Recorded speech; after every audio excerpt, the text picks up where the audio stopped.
서울 압정동의 양화진 묘원. 한국인보다 한국을 더 사랑한 외국인들이 평화롭게 잠들어 있는 곳. 저마다 숱한 사연을 품고 피보다 더 진한 사랑을 죽음으로 새겨놓은 수많은 묘비들 중에 눈에 띄는 문구가 있습니다.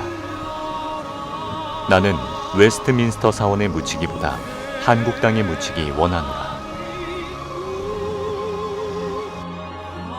이 애틋한 유언대로 한국 땅에서 하나님의 부르심을 받게 된 호머 헐버트 선교사의 이야기입니다.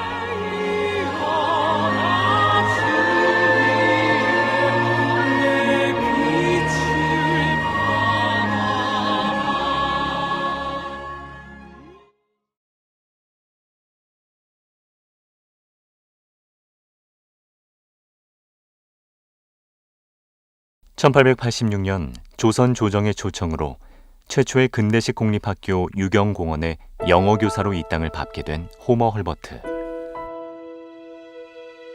5년 동안 영어교사로 일하다 귀국했던 그는 1893년 미국 감리교 선교사의 신분으로 다시 조선 땅을 찾았습니다. 머나먼 동방의 작은 나라를 찾아온 헐버트 선교사는 그 누구보다 한글을 사랑하고 아꼈습니다. 최초의 한글 근대 교과서 3인 필지를 편찬했을 뿐만 아니라 당시 국내 유일한 인쇄소를 갖춘 산문출판사에서 성경과 종교서적 번역에도 참여했습니다.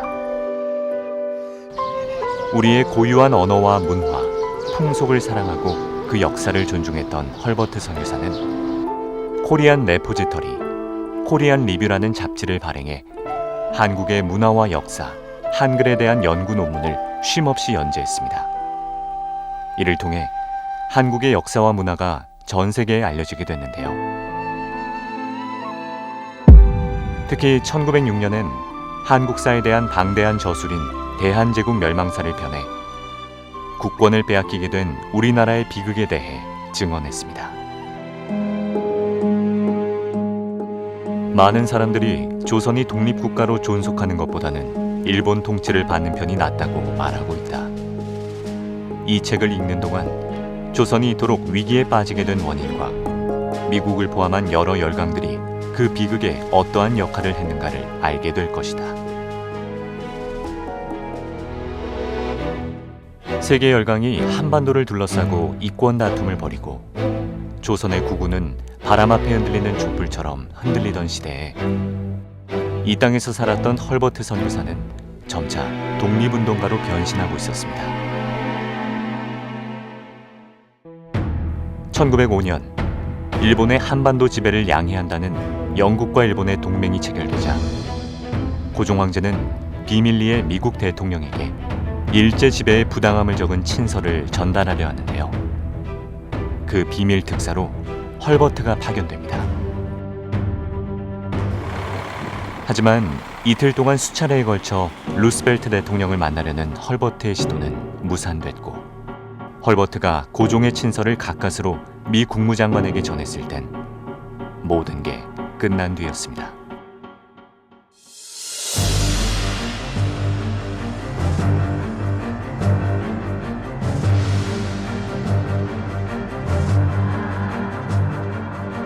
고종 황제는 자신의 안위를 걸었고 헐버트는 자신의 목숨을 걸고 진행했던 워싱턴 친서 전달이 실패로 끝나자 1907년 고종 황제는 다시 한번 일본의 한국 강탈을 전 세계에 호소하려 했는데요.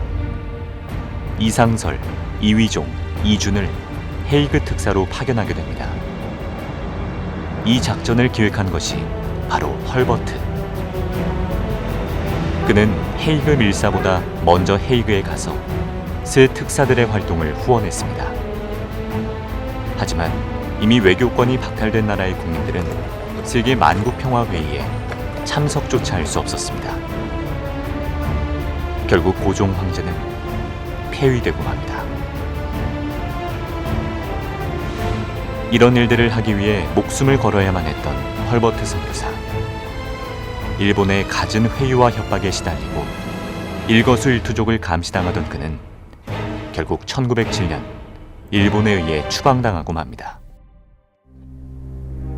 미국에 돌아가서도 안창호, 서재필, 이승만 등과 만나 독립운동을 후원했던 헐버트 선교사. 그는 왜 이토록 한국의 독립을 열망했던 걸까요? 개인 구원과 사회 구원은 밀접한 거 뗄래야 뗄 수 없는 거고, 사회 구원이 제대로 돼야 나라가 바로 되는 거거든요. 그러니까 헐버트는 독립운동에 아주 열렬하게 앞장설 수밖에 없었죠.